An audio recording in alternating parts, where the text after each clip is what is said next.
Thank you, Oprah, for having me. Thank you, guys. So your father was very strict. Now, here's the thing. You've gone one-on-one with some fierce competitors in the ring, right? But now you're in one of the scariest situations any man can be in, raising 3 daughters. Yes. Yeah. Yes. Extremely scary. And are you a strict dad? I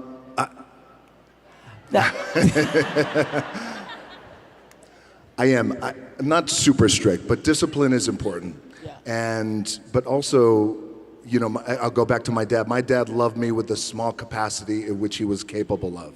Mm-hmm. So I learned from that. And so with my daughters, I want to be as full and as present with the love that I give them. Present, so, yes. Yes. That's what we've been talking about. What do you want to make sure that they get that you didn't get?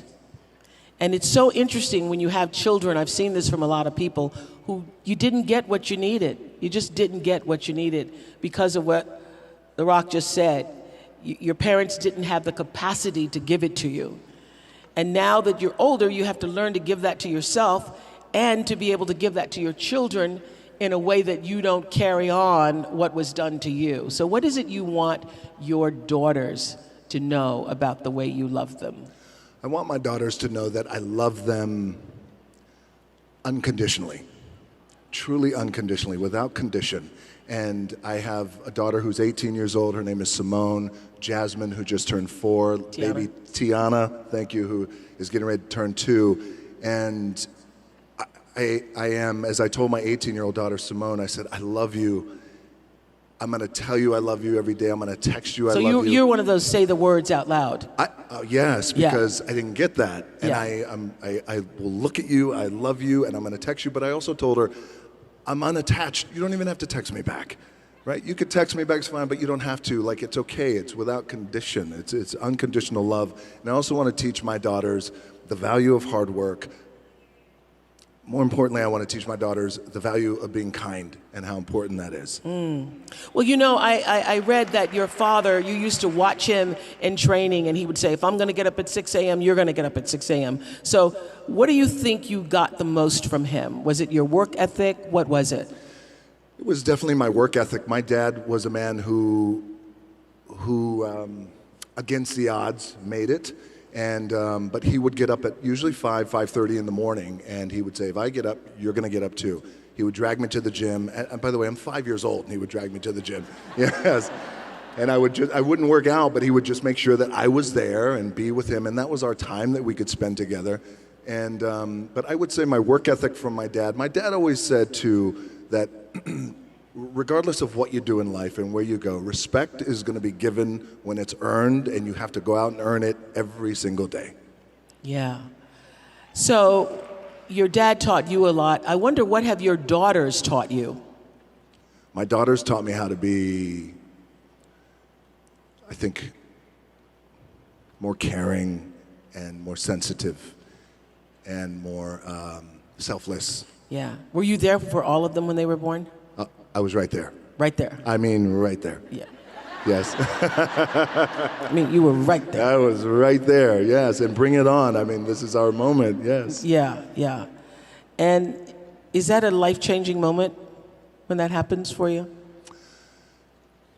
It's the greatest thing that I have ever experienced in my life. And it gave me such a profound respect for my baby's mamas. I have 2. I was once married, and now I'm happily married. Lauren is back there. We've known each other for 13 years now, but I have.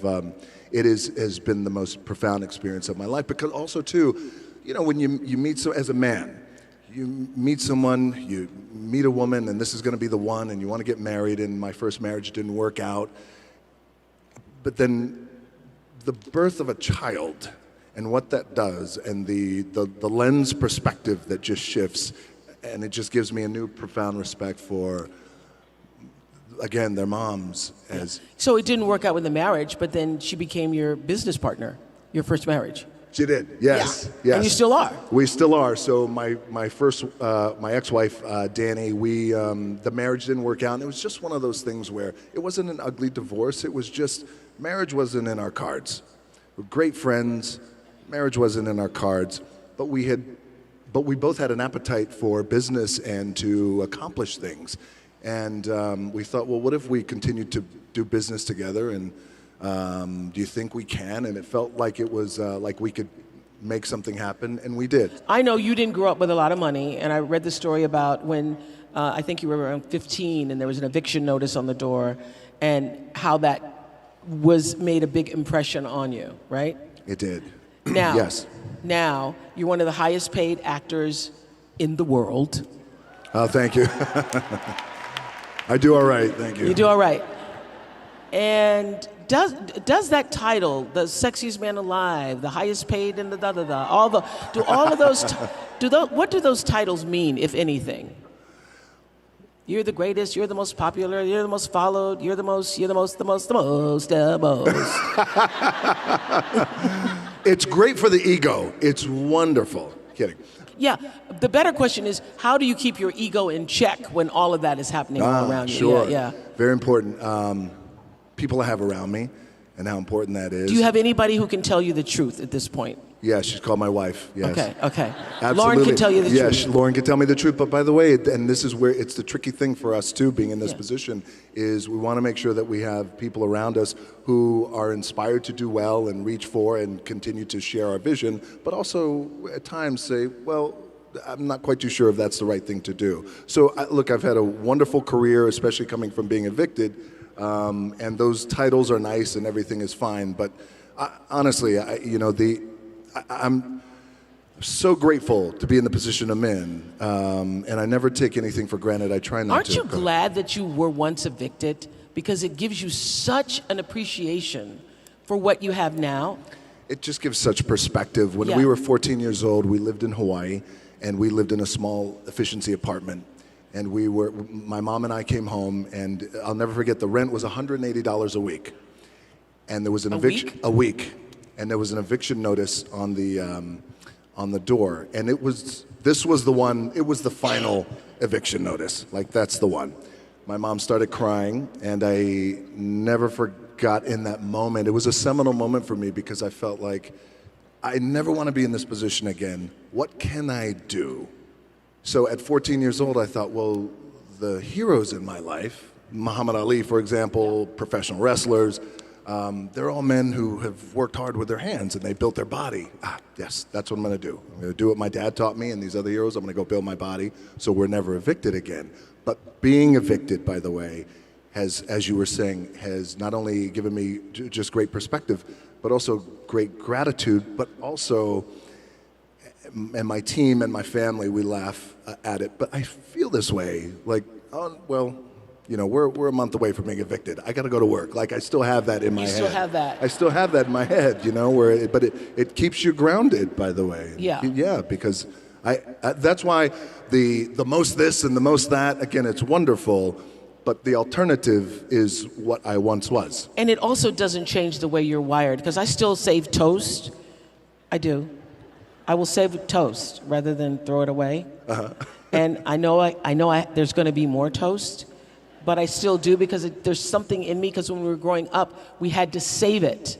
You know, you weren't allowed to like throw food away. So there was a really big deal. So here's the deal. You have now you get the biggest paychecks. You have all this money, acclaim, fame.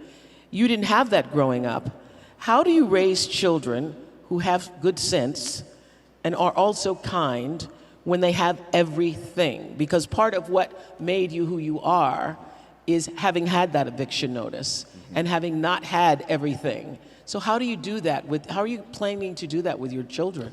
So for example, with our 18-year-old daughter, it was really important that we share those stories, share the stories about being evicted. Her mom's parents were immigrants who came over from Cuba. It's important that we've always shared those stories. And also, we try and keep it as simple as we possibly can. We have a farm in Virginia. Happily to say that I've moved my family here to Atlanta. So Yay!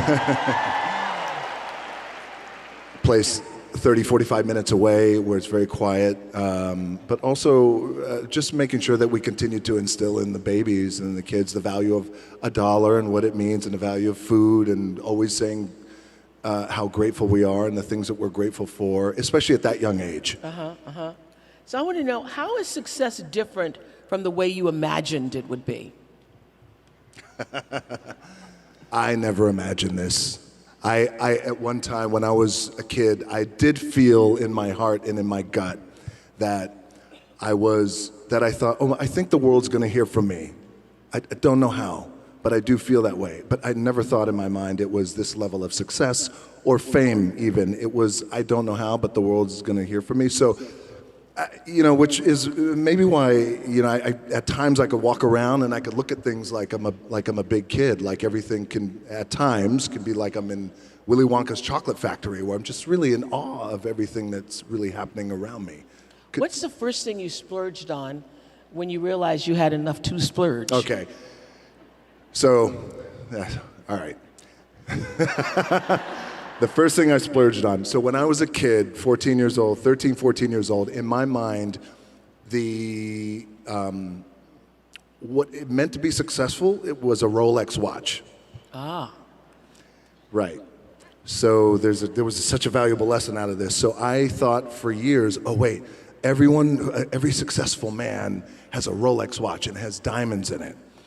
So when I finally was making a little bit of money, and this was in 1999, and I thought, okay, and this, by the way, I was still living in an apartment, paying monthly rent, but again... Oh, you renting and buying a Rolex? I was just renting horrible financial You should definitely decisions. own if you're buying a Rolex, okay? Yes. Yeah. This is what not to do.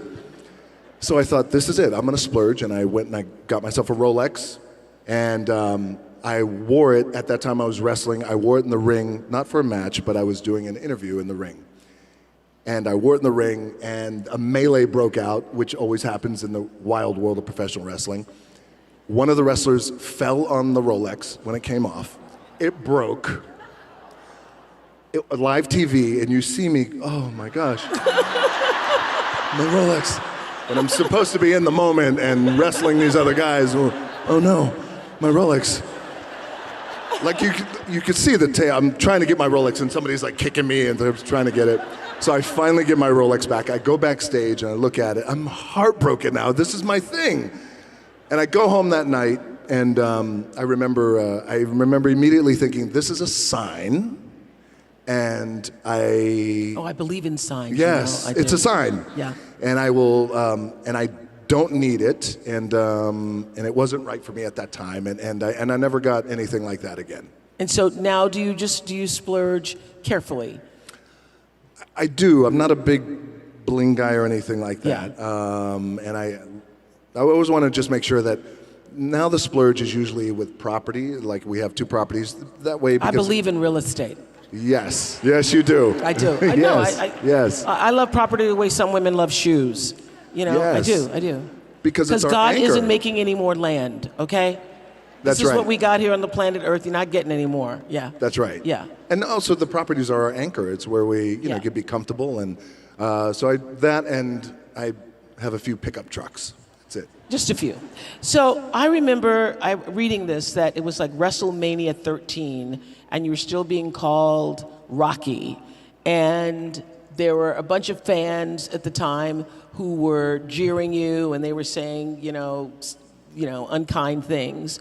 And you used that moment and literally turned on your heels and turned it around. Yeah. And, this whole Vision Tour is about people who've been knocked down sometimes in life. Everybody, not in a ring, but have had those moments where you didn't feel like the rest of the world saw you for who you needed to be. Right. How were you able to turn that around?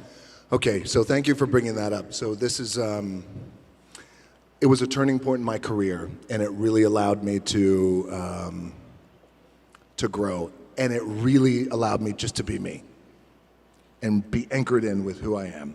So when I first started wrestling, the idea was, well, why don't you call yourself Rocky Maivia? Out of respect for your dad, Rocky Johnson, and your grandfather, Peter Maivia. I hated the name. And I thought, well, I just wanted to make my own way. And I wanted to be independent. I love my family, but I don't want to do it like that because it feels like I'm trying to leverage their fame. The powers that be said, nope, that's your name. I was also told, well, when you go out and you wrestle, you have to smile. I want you to smile big. This is in the WWE. Why are you smiling if you Because, don't beat people up? well, the idea was I was a rookie in the wrestling business. I was what's called, the wrestling business is a term called babyface, which is a good guy. I was being groomed as a good guy wrestler. Young, the idea was you're grateful. Grateful for the opportunity, so when you go out there, I want you to smile. You can't smile enough. And I thought, well, what if I lose? Nope. Yes, exactly. Yeah. Still got to smile. And Yeah. it just didn't feel right. That didn't Yeah. sit right with me. So a few months later, the company made me the Intercontinental Champion. And then a month later, we go into the annual biggest event. It's like the Super Bowl of wrestling, WrestleMania. And it was WrestleMania 13. By the time I got to Chicago, WrestleMania, 16,000 people in the middle of the ring. When I was in the ring, and I'm supposed to be a good guy, and you're supposed to cheer me, 16,000 people were chanting, "Rocky sucks." Thank you for laughing, a few of you. But it was, Can you hear the word sucks clearly when you're on the mat? Rocky sucks. yes. Yeah, Rocky sucks. There's a reverb that happens in the Yeah. arena. And when in unison, not not good. one person, you suck. Yeah. 16,000. And I remember laying there in the ring, and the referee said to me, don't listen to him. And it was crippling for me. Yeah. But so then at that time, the powers that be thought, this isn't going to work. And for whatever reason, people are not liking you and they're not connecting with you. And so in that moment, it was very defining because I asked then if I could just be myself. And if I could go out there and if I can speak to the crowd and if I could just be myself and be authentic. And if I don't want to smile, I don't smile. If I want to laugh, I laugh. If I want to sing, I sing. Whatever it is, I just want to be me. Can I have that for 1 minute of live TV time? Powers that be at that time, Vince McMahon said, you got it. So on Raw, live TV, I grabbed a microphone and I said, I may be a lot of things, but sucks isn't one of them. And I said something to the effect of, basically, it's not a this thing, it's not a that thing, it's a me being myself thing. And before you know it, I guess the moral of this story is the importance and the power of finding your identity and being true to who you are. Even in that wild world of pro wrestling, it still applies to everyone in the room, and how powerful that could be, because it was a true shift and click moment. And I never looked back, and I became, fortunately, the biggest draw that the business has ever seen. Wow. You know, I was talking earlier about intention, and you have acquired and continue to acquire a lot as you're continuing to build $7. What is the purest, highest, truest intention behind it all? Because I know at the end of the day, it isn't all about fame. And it isn't all about making money. So the reason why you want to continue to grow and succeed is what? To create an amazing experience for people. And that's important to me, and because that's an opportunity that I have to give joy and help, whether it transform or a movie or a thing or whatever it is. Like that's the audience's experience. Audience experience is something that's deeply personal to me. And I think that goes back to when so before the bright lights of the WWE, I was wrestling in a small wrestling company. We'd wrestle in flea markets and used car dealerships. You put a ring in the used car dealership in the parking lot. But the reason why I bring that up, and state fairs, but there was an intimacy there. And even at that level, it was always about, well, how can I send the audience home happy Yeah. and make people feel good? And by the way, I also feel like if you're in a position to make people feel good, that is such a powerful thing. Yeah. It's such a powerful I thing. know we did you for Masterclass for OWN, and something you said there really stuck with me, that the most powerful thing you can ever do is to be yourself. Be yourself. Yeah. Yes. And you were talking about that earlier, about that moment that you Yes. learned to be authentic is when everything changed. That's when everything changed. It's like a shift and click moment for me, when I realized there's great power in being myself, same thing for all of us. But I believe it's the most powerful thing that we could be. It's easier said than done, because I struggled for a long time trying to figure out, well, what's my identity and who am I? And for example, when I got to Hollywood, the very first time I got to Hollywood in the early 2000s, I was told, again, well, if you want to be a star, then maybe you shouldn't talk about wrestling, maybe you shouldn't go to the gym as much, maybe you shouldn't raise your silly eyebrow, and there was a lot of things like that. And when you don't know, you buy into it. And so I thought, okay, well maybe, don't call yourself The Rock. Okay, so I went through that entire process for years trying to figure out who I was. And then when you look back on my earlier career, the films I was doing, they were good, but just not, like, oh, that's how I like to see him, because he is his true authentic self. And have you had a sweet revenge moment? Yeah, who sucks now, huh? Yeah. One of those. One of yeah. those. Yes. It was, okay, so at this time when I felt like, okay, I really need to make a change in my career. I need to be me, and I want to have the kind of career that is a global career. And I said, I'm not quite too sure how we're going to do it, but I need you to buy into the vision with me, and I'm willing to put in the work with my own two hands.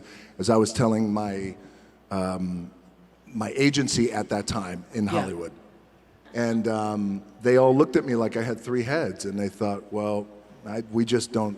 They thought, okay, sure, kind of placating me. And then eventually I'd left them and then decided, you know what? My name is The Rock, and I come from the world of professional wrestling, and I look the way I look, and I talk the way I talk, and I love to work out, and you know what? This is who I'm going to be. And then here I am today. So for those who said, we don't get it, kind of sweet revenge. So you posted on Instagram in November, joy and hope cost nothing. Remember this? Yes. And yet, it's the most powerful gift that we can all give. And that's the real magic to life. So after everything that you've been through, particularly this past week, what are you now most grateful for today? I'm most grateful for life. I'm most grateful for an opportunity. I'm most grateful for my family. Gratitude is a big thing with me. I mean, it is truly my anchor. Yeah. Yes, mine too. you too, my right? religion. It's my anchor, and I wake up with a heart full of gratitude. And even in death, and even when things don't go right, and even though I didn't make it to the NFL, me making it to the NFL was the best thing that never happened. Yes. Because it also gave me a great sense of gratitude to be here. So I would say that it would be... And also, I want to tell you, and I'll tell you this, Oprah, and I want to tell you guys, like I was so excited to come here and do this with you and share a little bit of my story and background and any kind of wisdom that I have learned over the years to share with you guys. But I want you to know that, especially this week of just, laying my dad to rest, I needed this from you. And I thank you, truly.